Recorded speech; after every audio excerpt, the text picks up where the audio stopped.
আসসালামু আলাইকুম। Marriage care BD থেকে বলছি। কয়েকটা অদ্ভুত কথাবার্তা বলি। যেমন আমাদেরকে খুশি হয়ে এর আগে কয়েকজন টাকা পয়সা দিয়েছিলেন। মানে পাত্রপাত্রী খুঁজে দেওয়ার জন্য খুশি হয়ে হাদিয়া দিয়েছেন।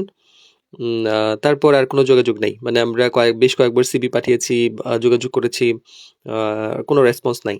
মানে ওনারা যে বিয়ে-শাদী করবেন কিনা, হয়েছে কিনা বা কোনো ধরনের কোনো চাহিদা আছে কিনা, কোনো যোগাযোগও করছেন না। সিভি দিলেও কোনো রেসপন্স করছেন না। ফোন দিলেও ধরছেন না। এরকম ২-৩ টা কেস পেয়েছি।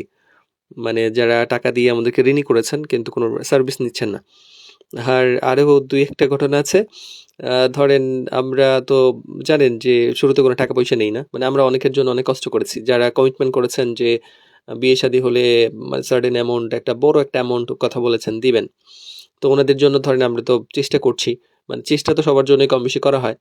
তো ওনাদের জন্য যখন চেষ্টা করেছি, অনেক সিভি দিয়েছি, অনেকের সঙ্গে কথা বলেছেন, অনেকটা এগিয়েছেন এবং আগানোর পরে হয়েছে কি যে যখন আমরা হয়তো কোনো এখনো রেজাল্ট আসেনি, আসবে এরকম সিচুয়েশনে আছি। তো যখন বলেছি দেখেন আমরা তো আপনার জন্য প্রায় ১ মাস ধরে ১.৫ মাস ধরে কষ্ট করলাম। আমাদেরকে তো আপনার উচিত যে কিছু একটা হাদিয়া দেওয়া, যেহেতু আমরা বেশ কয়েকজন মানুষ আপনার জন্য চেষ্টা করছি। আপনি দেখেছেন দিনরাত আপনি ফোন করছেন, কথা বলছেন, আপনাকে এত সার্ভিস দিচ্ছি। তো এতগুলা আপনার সময় আপনাকে দিলাম। তো সেক্ষেত্রে তো আপনার একটা আমাদের কিছু হলেও একটা টোকেন মানি হাদিয়া দেওয়া উচিত। তো এরপরে আর যোগাযোগ করছে না। মানে যেই টাকার কথা গন্ধ শুনেছে, তখন অথচ বিয়ের পরে উনি অনেক টাকা দিতে রাজি। কিন্তু মানে এতগুলা যে ওনার জন্য কষ্ট করলাম, মানে ফ্রি লেবার দিলাম, এটার জন্য উনি কোনো টাকা পয়সা দিতে রাজি না। মানে শুধুমাত্র হলেই কেবলমাত্র হয়তোবা দিবেন। এখন যিনি মানে এটা যদিও আমাদের নীতির মধ্যে নাই। জাস্ট চেক করার জন্য ব্যাপারটা এরকম যে আসলেই উনার মানসিকতা কেমন? যে এই যে মানুষ আমাদেরকে মাসের পর মাস কষ্ট করিয়ে ১ পয়সাও দেয়নি। উনি বিয়ের পরে আসলে কত টাকা দিবেন এটা নিয়ে একটা সন্দেহ থেকে যায়। মানে এমন না যে হ্যাঁ, আমরা রেজিস্ট্রেশন ফি হিসেবে টাকা নিচ্ছি তা না। উনার জন্য অনেক পরিশ্রম করেছি, একাধিক নাম্বার শেয়ার করেছি। আ অনেক গার্ডিয়ানের সঙ্গে কথা বলিয়ে দিয়েছি। অনেক সিভি উনার সঙ্গে নিয়মিত শেয়ার করা হয়েছে। ঘন্টার পর ঘন্টা উনাকে সময় দেওয়া হয়েছে। টাকার কথা বলার পরে আর যোগাযোগ করছেন না। মানে ওই সময় আবার মানে দিনে যিনি অনেকবার ফোন করতেন, মানে যিনি বলতে যারা বেশ কয়েকজন এমন আছেন। জাস্ট মানে ফিল করেছে যে আমাদের এখন কিছু টাকা দেওয়া উচিত, তখন সরে গেছেন। আর দরকার নেই। তারপরে হলো কেউ আছেন অনেকে সিভি দিয়েছেন। সিভি দেওয়ার পর আর কোনো রেসপন্স নাই। এখন সিভি কি আসলেই মানে আপনি কার জন্য দিলেন? মানে সিভি দিয়েছেন, সিভি ভালো আমরা খুঁজেছি, পেয়েছি কিন্তু আপনাকে আর খুঁজে পাওয়া যাচ্ছে না। আপনি কোনো রেসপন্স করছেন না। আর হলো আ আরেকটা ব্যাপার হলো আ নাম্বার নেওয়ার পর আর কোনো খোঁজ নাই। যেমন ব্যাপারটা এরকম যে আমরা পাত্র-পাত্রী খুঁজে পেয়েছি, ম্যানেজ করেছি, নাম্বার দিয়েছি ২ পক্ষকে। নাম্বার দেওয়ার পরে আর কোনো রেসপন্স করছে না।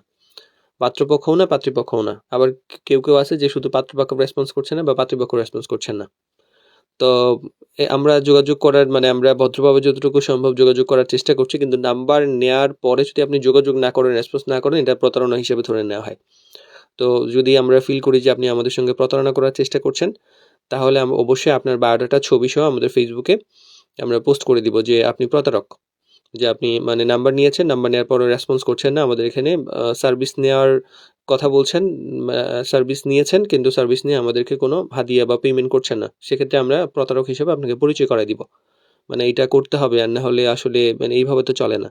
মানে আমরা কোনো অগ্রিম টাকা পয়সা নিব না। তারপর আপনাকে সার্ভিস দিচ্ছি, সার্ভিস দেওয়ার পর আপনি রেসপন্স করবেন না। সব যদি মানে এতই সহজ হয়ে যায় বা আপনার মতো করে হয়ে যায়, তাহলে তো আমরা আসলে না খেয়ে মরা যাবো। মানে উপায় নাই।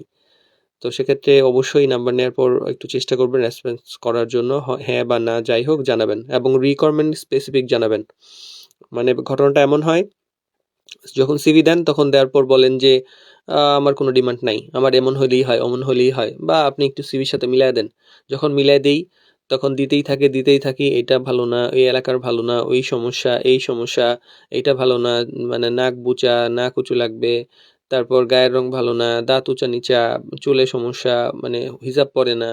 মানে তখন মানে হাজার চোখের হাজার খুঁত। মানে ওই মূল কথা হলো যে মানে হবে না আরকি। তো এই যে হবে না, আপনি কেমন চান না চান এটা আগেই ভালো করে বলে দিবেন। সেভাবেই আমরা পাঠাবো, যেন একটা পাঠালে একটাই হয়। আল্লাহর রহমতে আমাদের বেশ কিছু বিয়ে ঠিকঠাক হয়ে গেছে শুধুমাত্র একটা সিভি দিয়ে।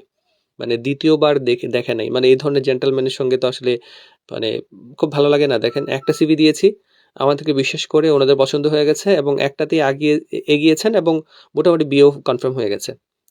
এরকম ঘটনা তো মানে খুব ভালো লাগে এবং বেশ কিছু হয়েছে এরকম। মানে এরকম জেন্টলম্যান যদি থাকেন আমাদের সঙ্গে একটু বেশি যোগাযোগ করেন।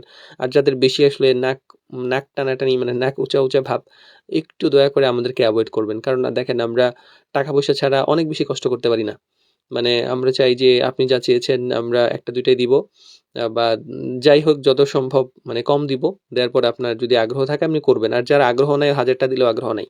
মানে উনার কাজ হইলো যে শুধু ঘুরে সিভি দেখবে। এই মিডিয়া, ওই মিডিয়া, এই সেই এনারাও বাজারে গিয়েও এই কাজই করেন। যে মানে কোনো বাজারে শপিং করতে গেলে দোকান টু দোকান ঘুরেন কিন্তু কিছু কিনেন না। দিন শেষে যদি একটা কিনেও ফেলেন, কেনার পরে আবার বাসায় এসে মনে হয় না এটা তো ভালো না, ফেরত দিয়ে আসি। তো এরকম কিছু সমস্যা হয়।